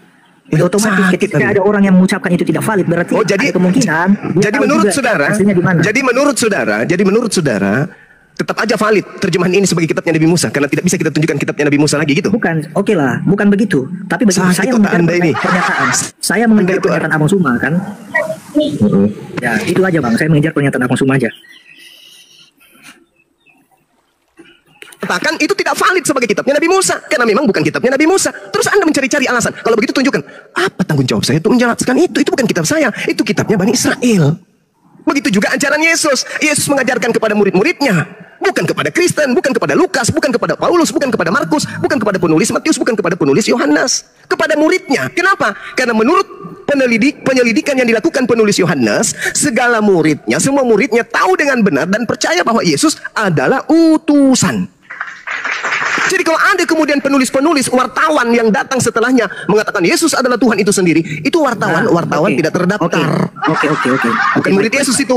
Baik, saya tidak akan pernah mempertanyakan lagi ke Bang Suma kalau di mana letak keaslian kitab itu atau disimpan di mana. Oke, saya nggak tanya itu ya. Sekarang saya perubah pertanyaan saya. Oke, Bang. Sekarang saya tanya Silakan. lagi, kalau memang yang digunakan ini tidaklah valid, mengapa Abang Suma kebanyakan memakai argumentasi yang berasal dari Alkitab? Ayat-ayat Oke. yang Abang Suma pakai. Kenapa? Oke, baik. Kalau di dalam Al-Quran, ya dikatakan saya nggak tanya Al-Quran. Loh, kan Anda bertanya kenapa? Karena Al-Quran saya mengatakan bahwa kitab Anda itu adalah kitab Salome. Sederhana kan? Anda kan bertanya kenapa Anda masih menggunakan? Karena kitab Anda itu kitab Salome. Kenapa kitab Salome? Ya karena mencampur adukan antara kebenaran dan karangan. Ya ahlal kitab lima talbisun al-haqqa bil batil wa taktumul haqqa wa antum ta'lamun. Lalu kemudian bagaimana? Itu. Mengapa di satu sisi, misalnya contoh ada perkataan Yesus yang dikutip oleh Abang ya, untuk membenarkan argumentasi Abang Suma. Tetapi di satu sisi ketika kami dari pihak kekristenan mengutip pernyataan Yesus itu tidak bisa diterima. Ternyata di kitab saudara itu memang ada dua Yesus. Yesus yang asli dan Yesus yang palsu. Dari mana? Makanya ini kebanyakan yang saya minta dari tadi saya kejar. Kalau dikatakan seperti silakan ini, kejar saya. Kamu akan kutangkap. Yesus di dalam kitab saudara itu ada yang asli, ada Yesus palsu. Nah. Di dalam kitab saudara loh. Mau saya kasih data? Silakan, tetapi begini Bang, perlu diingat Bang. Saya minta Bang ya. Gimana Bang, data yang mengatakan ya ini kebanyakan ya, misalnya ada dikatakan kami mengambil data ya dari perkataan Yesus. Contoh misalnya Matius pasal 28, kadangkala itu dikatakan bahwa kitab yang tidak valid itu hanya sekedar tambahan. Nah, ya, betul itu. Betul, itu tambahan kan yang kalian katakan. Yes, nah, betul. Sekarang saya tanya balik Bang, kalau itu tambahan berarti di mana misalnya ada pernyataan bahwa itu tambahan? Di mana ada kesaksian-kesaksian bahkan data-data yang mampu mendukung argumentasi dari Bang Suma? Manuskrip, kodeks ya, mana Sinaiticus, Vatikanusnya? Saya minta kodeks Vatikanusnya dan kodeks yang lainnya mana? Kok saya lagi yang punya tugas itu? Kalian lah yang punya tugas. Di dalam Sinaiticus, Vatikanus itu tidak ada kemudian data 16, 17, 18, 19, 20 di dalam Matius 28 itu. Oke, bisa tolong ditampilkan. Kami mempercayai bahwa Matius 28 itu bukan kitab tambahan. Nah, karena kami mempercayai itu bukan kitab tambahan dan Bang Suma mengatakan oh enggak itu kitab tambahan. Nah, tolong tunjukkan data untuk mendukung argumentasi dari Bang Suma. Oke, sekarang baca nomor 15-nya dari 28. Oke, logika aja. Silakan. Bukan isi itu. Itu kan akan keluar dari ayat, itu akan keluar dari Alkitab, Bang. Kan begini, kita kalau berbicara manuskrip, Bang, itu akan keluar dari Alkitab yang ada sekarang ini, Bang, dari Matius 28 itu. Jadi mohon tunjukkan dari manuskrip yang mana, misalnya dari Kodeks Vatikanus atau kodeks apalah. Yang beberapa macam kodeks itu tunjukkan, Bang. Sekarang begini, saudara. Saya tanya dulu. Saya tanya dulu akarnya dulu. Saya tanya dulu akarnya. Matius itu ditulis tahun berapa? Ini dulu. Akarnya dulu tanya. Aduh. Ya, jadi begini, kalau misalnya saya mengakui misalnya contoh ya, saya mengakui kalau saya mengakui kalau tidak semua isi Alkitab atau tidak semua catatan-catatan tentang Matius itu saya hafal, saya udah jujur nih. Nah, misalnya tentang wawasan saya. Sekarang saya tanya dulu sama Anda, Matius itu ditulis tahun berapa? Itu dulu. Iya, saya belum bisa memberikan. Ya sudah, lalu untuk apa saya tunjukkan manuskrip? Kalau tahunnya saja Anda nggak tahu. Itu sebagai bukti. Nggak begini kan? Ketika saya mengetahui, otomatis kan dari belajar dulu, Bang. Benar nggak? Nah, ya, terus kenapa Anda mengimani kalau tanpa Anda pelajari? Kan lucu. Nah, berarti Anda beriman dulu tanpa pelajari lebih dulu. Oke. Ya, harusnya Anda pelajari dulu baru imani. Kalau begitu Bang, silakan Abang ajarkan kepada saya dan tunjukkan data mengenai tentang apa yang saya imani dalam Matius 28 itu, bahwa ternyata itu. Silakan Anda baca nomor 15-nya tanpa kita tunjukkan. Nomor 15-nya yang menunjukkan. Saya nggak mau tunjukkan aja, Bang. Itu Anda nggak mau, saya mau. Jangan secara tekstual dalam Alkitab, tapi kita beralih. Kita ke kode Vatikanus. Nggak bisa. Kitab Anda yang membuktikan dirinya palsu. Kok jadi saya yang membuktikan? Kitab Anda sendiri. Kitab Anda sendiri yang membuktikan dirinya palsu. Bukan. Jadi Matius 28 nomor 15. Buka dong. Jangan gengsi dong. Saya minta Anda baca Matius 28 nomor 15. Silakan Anda baca.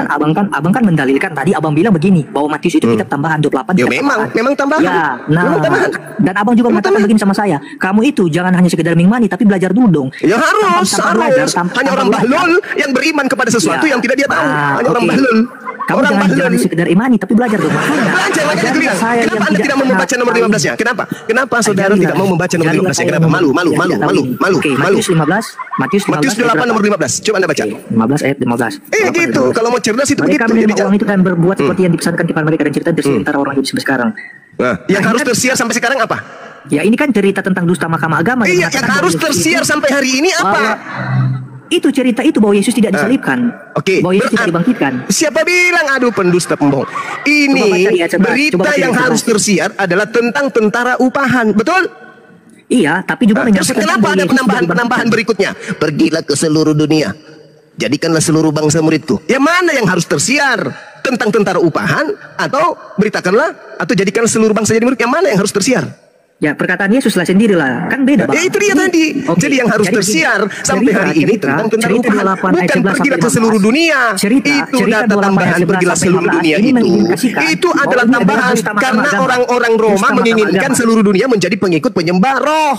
Dewa-dewa Romawi. Sehingga dia menambahkan pergilah ke seluruh dunia, jadikan seluruh bangsa menjadi penyembah roh. Salah. Itu silakan. Ini ada adik saya di sini. Anda akan ditunjukkan.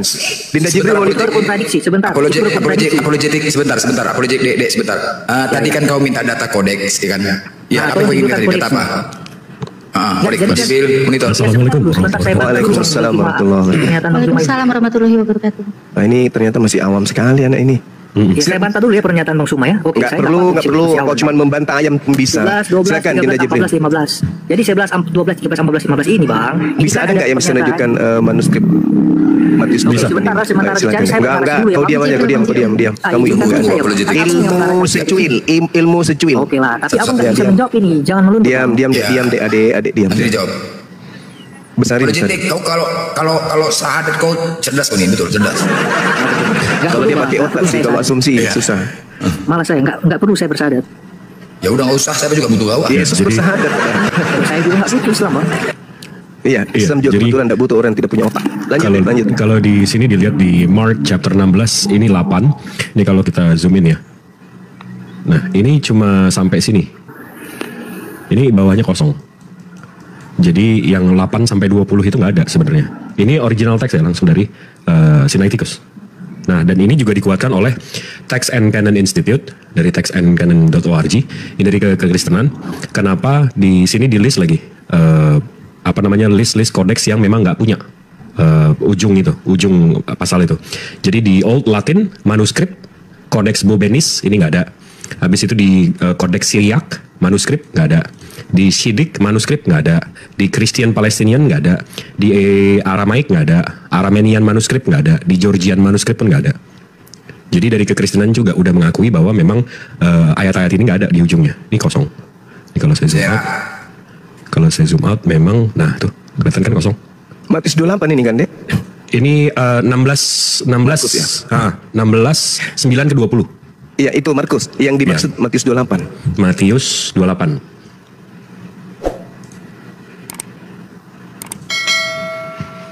Matius 28 Sinai ya. Iya. Vatikanus ada nggak dengan Sinai? Sinai sampai 20 ayatnya. Kalau Vatikanus, Vatikanus saya belum cek. Mestinya sih nggak ada juga ya. Karena dia Sinaiticus sama Vatikanus ini bertabrakan terus meskipun di abad yang sama. Matthew. Bentar ya. Matthew. Keringat dingin, jangan keringat dingin ya. Ambil tisu, ambil tisu. Ambil tisu. Berjetek, ambil tisu, keringat dingin, gue bilang. Oke, sudah selesai Bang. Enggak, kenapa dengan ini kenapa Bang? Ya, oke, udah selesai ya. Enggak, karena ini pun kalaupun ada di sini, ini abad 4 Bang, 400 tahun setelah keempat. kejadian. nah, sedangkan Matius itu dituliskan tahun 60-an, 62. Oke. Klaimnya, betul. Ya. Oke, Klaimnya jadi begitu. intinya begini.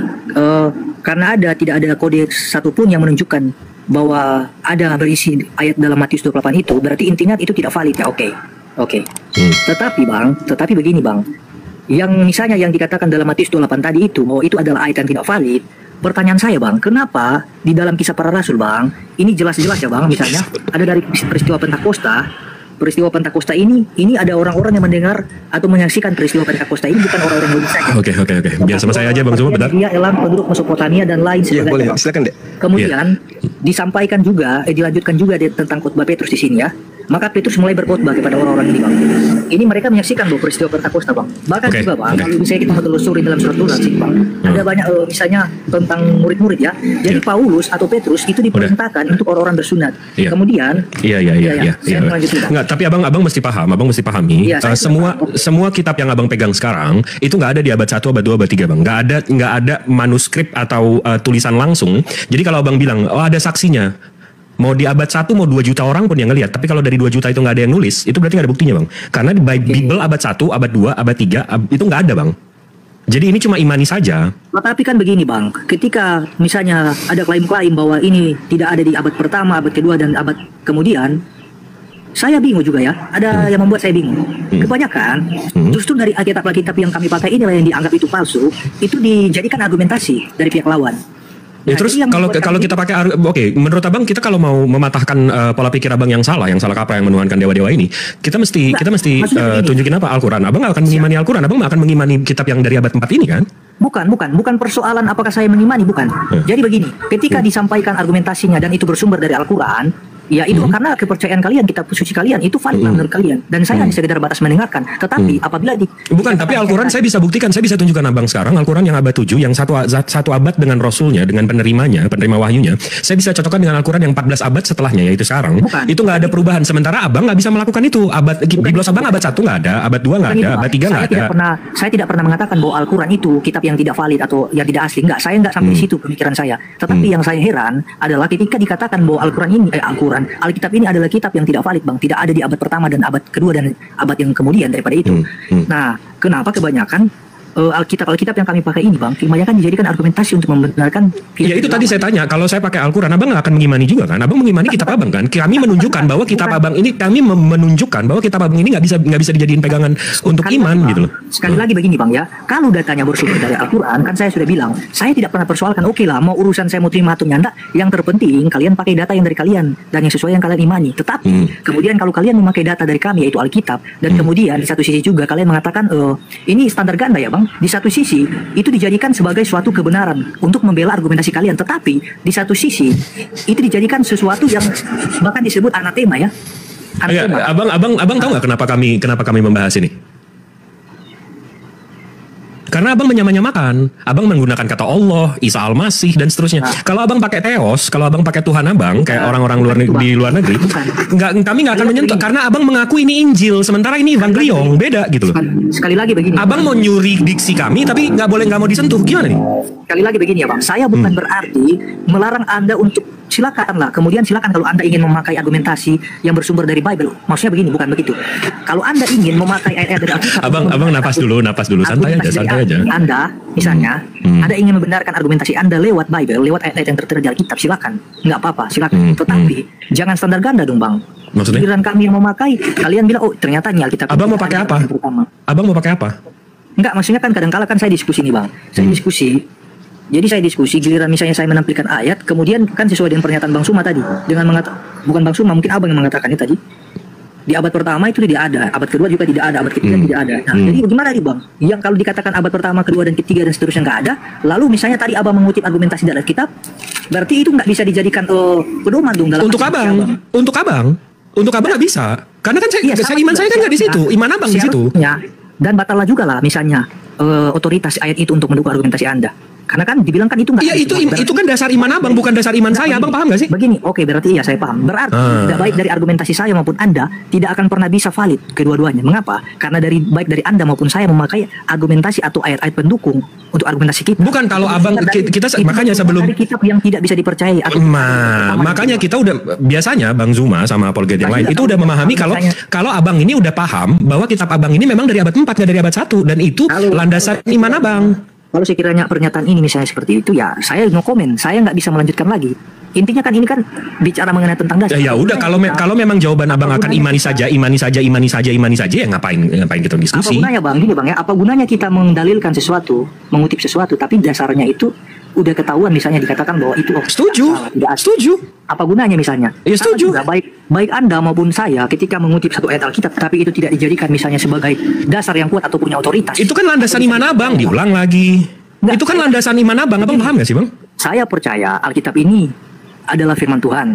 Tetapi Bang Zuma menggunakan landasan iman abang untuk mematahkan argumen abang. Valid dong, karena itu landasan abang. Tapi detik abang bilang, oh ini ditulis di abad 1, oh ini ditulis di sini, oh ini saksinya ada 50.000. Ya mana? Kami tanyakan lagi mana? Nggak ada itu. Di satu sisi benar, itu seperti menumpang dalam argumentasi saya, kan? Menumpang dalam keimanan saya. Argumentasi Bang Suma itu argumen, Bang. Terus Bang Suma argumennya dimulai dari mana kalau nggak dari dasar keimanan abang?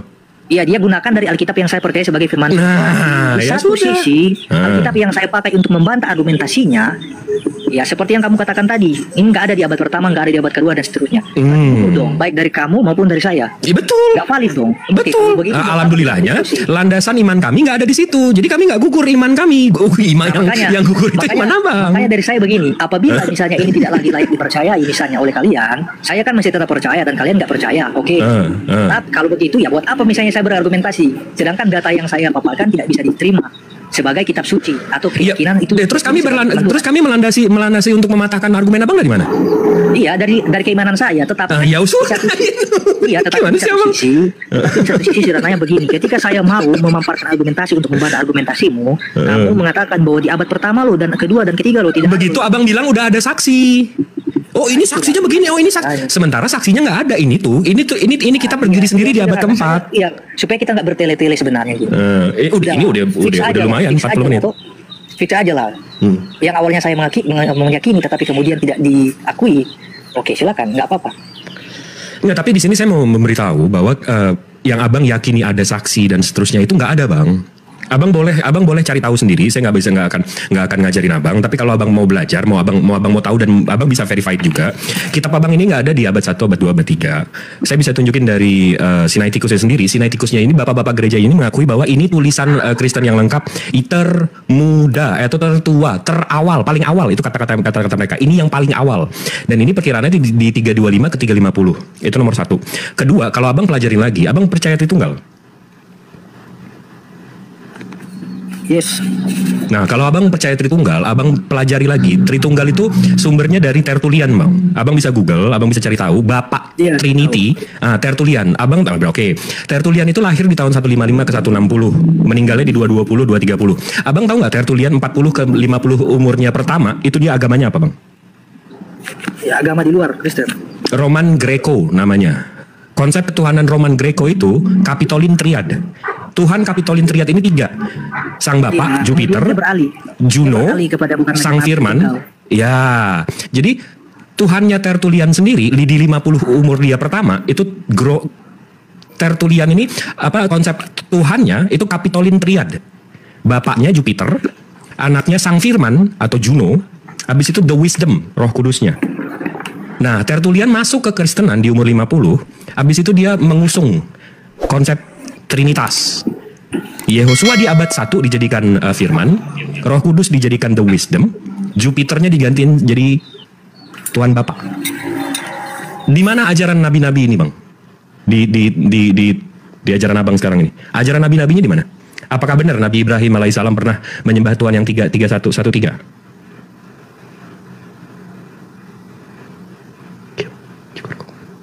Nah, ini mentok nih kayaknya. Bang Zuma kalau udah Zuhur, silakan. Ya, oke. Ya, jawaban saya sih simpel sih sebenarnya. Saya mengatakan kembali ke yang saya sudah katakan tadi bahwa kalau berbicara urusan keimanan atau keyakinan. Ini bukan soal keimanan, bang. Ini fakta sejarah. Saya nggak ngomongin keimanan dari tadi. Bukan, tadi yang dimaksudkan dengan Alkitab itu tadi. Oh, saya nggak, Tertulliannya nggak ada mau direspon. Lebih dalam ya. Saya jujur kalau misalnya saya belum bisa kaji lebih dalam mengenai tentang tokoh-tokoh orang-orang yang mencatat Alkitab, kemudian memaparkan data mengenai tentang itu. Makanya dari tadi pertanyaan saya sering kali mengulang-ulang bahwa apabila misalnya yang tidak valid, kemudian tolong tunjukkan datanya di mana. Dan pada akhirnya sudah ditunjukkan tadi. Nah, menyangkut tentang keyakinan, saya sudah katakan tadi bahwa kalau menyangkut tentang keyakinan, ya saya nggak bisa campur adukan ya. Jadi soal urusan orang mau percaya atau tidak, itu bukan urusan saya. Ya itu dari saya. Jadi soal Tertullian abang nggak ada mau ngerespon sama sekali? Soal Tritunggal? Nggak ada, karena dia udah beralih ke dalam ajaran bidat. Oh, Tertullian bidat? Dia bapak Trinitas loh, Pak. Bang? Bang? Tertullian ini bapak gereja nomor 1 di abad 2 loh. Iya. Sahabat Jalan yang Lurus, kita bersama-sama telah menyaksikan diskusi atau debat antara para apologet Kristen dan juga Ustadz Zuma. Dan bahkan kita bisa melihat bagaimana para apologet Kristen mereka dengan sangat baik bisa mempertanggungjawabkan setiap data-data yang mereka bawakan. Dan bahkan mereka bisa menjawab setiap pertanyaan-pertanyaan yang dilontarkan oleh Ustadz Zuma. Dan kita juga bisa melihat bagaimana setiap data-data yang mereka bawakan semuanya bisa dibuktikan kebenarannya. Akan tetapi ketika kita melihat diskusi tersebut, kita bisa melihat bagaimana reaksi dari Ustadz Zuma ketika setiap data-data yang dia bawakan bisa dibantah atau dipatahkan oleh para apologet Kristen. Dia mengeluarkan reaksi yang sangat tidak baik, di mana terkadang Ustadz Zuma ketika berdebat dia selalu menyerang pribadi ketika dia sudah merasa kalau dirinya sedang terpojok. Dan juga ketika dia diberikan suatu pertanyaan, ketika dia tidak bisa menjawab, dia malah membesar-besarkan suaranya seakan-akan dia yang benar dan yang bertanya yang salah. Akan tetapi kita sendiri bisa menilai bagaimana keberlangsungan debat tersebut. Dan kita juga bisa melihat bagaimana karakter-karakter dari para apologet Kristen dan juga Ustadz Suma itu sendiri. Karena di dalam debat atau diskusi seharusnya kita bisa mempertahankan setiap argumen kita dan juga mempertanggungjawabkan hal tersebut. Bukan ketika kita bisa mempertahankan argumen atau data-data kita, malahan kita menyerang pribadi orang lain, bukan menyerang argumen orang lain atau data-data orang lain. Dan inilah juga yang harusnya menjadi pembelajaran untuk kita semua. Terlebih lagi untuk kita yang percaya kepada Yesus Kristus. Seharusnya kita bisa lebih lagi belajar, bahkan memahami akan iman kita kepada Yesus Kristus. Sehingga ketika ada orang di luar sana yang mempertanyakan tentang iman kita dapat mempertanggungjawabkan hal itu. Dan kiranya video ini bisa menjadi pembelajaran untuk kita semua, membuat kita semakin hari semakin lebih cerdas untuk bagaimana kita bisa berdiskusi dengan baik, berdebat dengan baik, tanpa menyerang pribadi orang lain. Sekian video dari saya di hari ini, sampai berjumpa di video saya yang selanjutnya. Tuhan Yesus memberkati kita semua.